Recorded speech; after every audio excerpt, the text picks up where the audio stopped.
Pastol ko'y Panginoong Diyos, hindi ako magdaraho. Ito ang ating salmong tugunan sa araw na ito. Isang mapagpalang umaga po sa ating lahat. Okay, mga kapatid kong minamahal kay Kristo Jesus, kumusta na po kayo? Kumusta ang inyong tulog sa buong magdamag? Iyan ay panibagong buhay na naman na ating natamo, biyaya na mula sa Diyos ang kalakasan at pagbigay niya sa atin muli ng panibagong panimula. Bagong buhay, bagong lakas, bagong pag-asa. Ang biyaya ng Diyos ay walang kapantay. Sa araw na ito, ang ating ebanghelyo ay hinango po sa sulat ni San Lucas, chapter 17, verse 11 to 19. Ito ay patungkol sa 10 kitungin, kung paano pinagaling ni Jesus. Nang siya ay patungo sa Jerusalem, nakita siya ng 10 kitungin. Nalaman nila na parating si Jesus, kaya sila ay sumigaw, Jesus, anak ni David, Master! Ina-acknowledge nila si Jesus. Tinatawag nilang Master. Pagalingin mo po kami. Napakaganda nating pagnilayan at pagbulay-bulayan ang mensahe sa araw nito. Pinagaling ni Jesus ang 10 kitungin. Ang sabi niya, lumakad kayo, ipahayag sa mga saserdote ang iyong kagalingan. Patuloy silang naglakad at sila ay gumaling. Nang maramdaman doon sa isa na siya ay gumaling, siya ay bumalik, nagpupuri sa Diyos at nagpatira pa sa paanan ni Jesus. Siguro sa panahon natin, pag tayo ay gumaling sa ating karamdaman, sa sobrang saya, di ba? Ganon ang nararamdaman, at ang taong ito ay isang Samaritano. Ano ang sabi ni Jesus? 10 kayong pinagaling ko. Ikaw lang bang mag-isa na bumalik at magpuri sa Panginoon?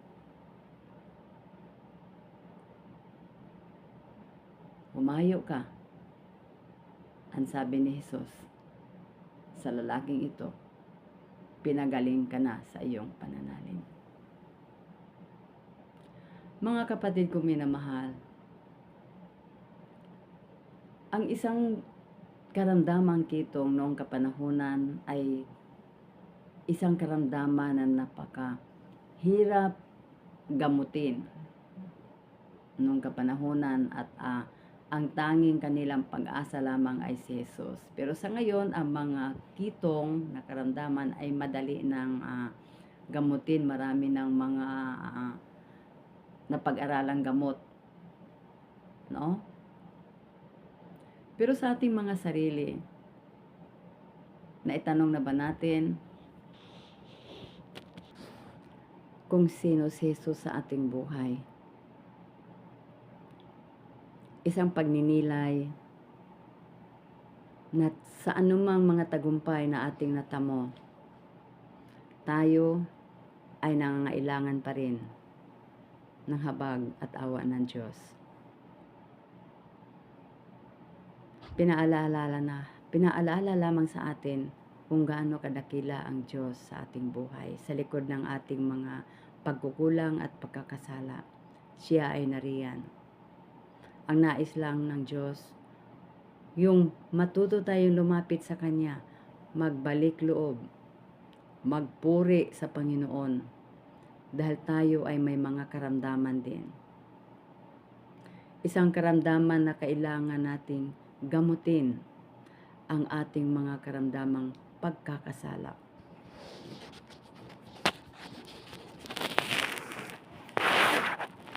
We acknowledge all our sinfulness, our weaknesses, all our wrongdoing. lantad man o palihim, ito ay alam ng Diyos. Wala tayong maitatago sa Panginoon. Sa ating Ebanghelyo, 10 kitungin ang pinagaling ni Jesus, subalit isa lamang ang nagbalik loob. Sa ating buhay,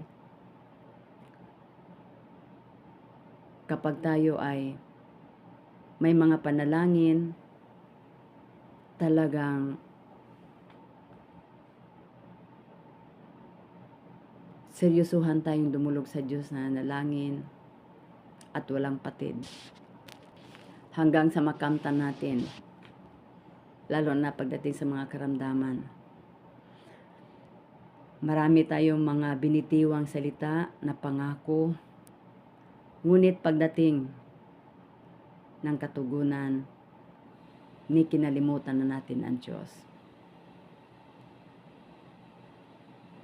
Ano nga ba ang mahalaga sa ating buhay, mga kapatid kong minamahal? Minsan, sa ating pagtulog, paggising, laging naging priority natin ang cellphone. Hindi natin nakakalimutan na hawakan ang cellphone.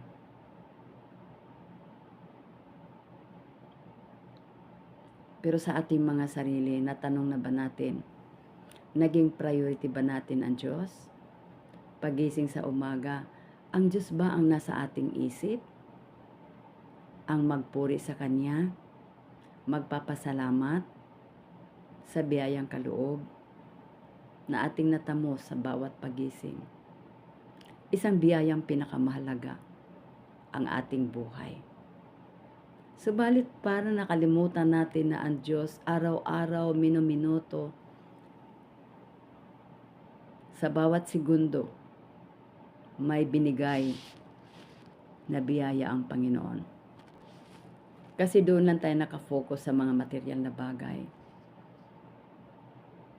Ni kinalimutan natin kung ano nga ba ang halaga.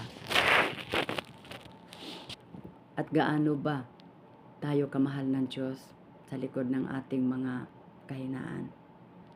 Mga kapatid kong minamahal, patuloy nating pagnilayan at magsaliksik sa banal na salita ng Diyos na siya ang patuloy magbigay sa atin ng liwanag at mabuksan ang ating spiritual eyes at makita ang kagandahan loob ng Diyos. Tulad sa isang kitungin na nagbalik loob sa Panginoon, siya ay nagpupuri nang siya ay pinagaling. Huwag nawa nating tularan ang siyam na kitungin na ipinagaling ni Jesus, subalit hindi na bumalik. Kaya ang sabi ni Jesus, 10 kayong pinagaling, iisa lang ba ang nagbalik loob sa Diyos?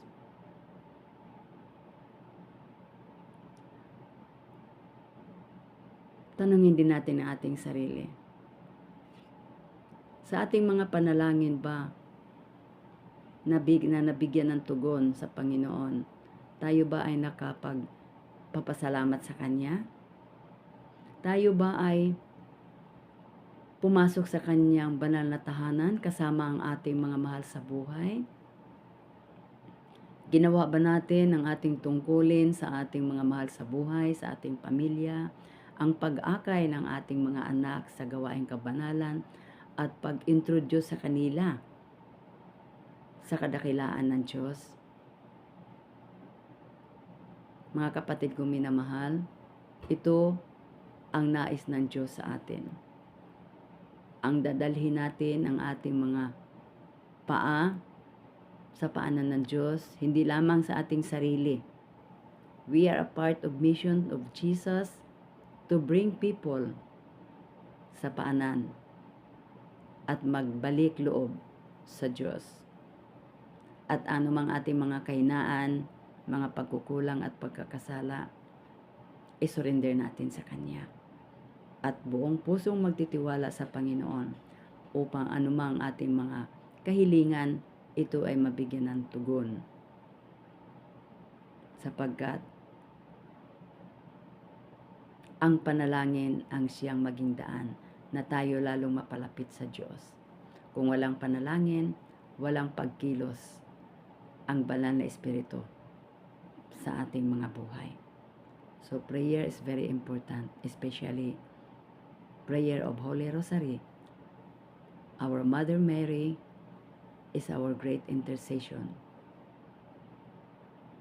She is the mediatrix in our spiritual life upang tayo ay patuloy makalapit sa Panginoon. So we continue pray. Kaya sa mga oras nito, samahan niyo ako bago magtapos ang ating pagninilay, ialay natin sa Diyos ang ating panalangin. Kaya ayuko ang ating mga ulo, ipikit ang ating mga mata, at damhin ang presensya ng Panginoon. Yes, O God, hallelujah, Jesus. Pinupurit, pinasalamatan ka namin, O Diyos, sa iyong mensahe. Tunay nga po, na wala kaming kakayahan na baguhin ang lahat kung wala ka sa aming buhay. Ano man ang aming mga pagkukulang, pagkakasala, lantad man o lihim, hiniling namin sa iyo na kami patawarin mo at linisin mula ulonggan talampakan.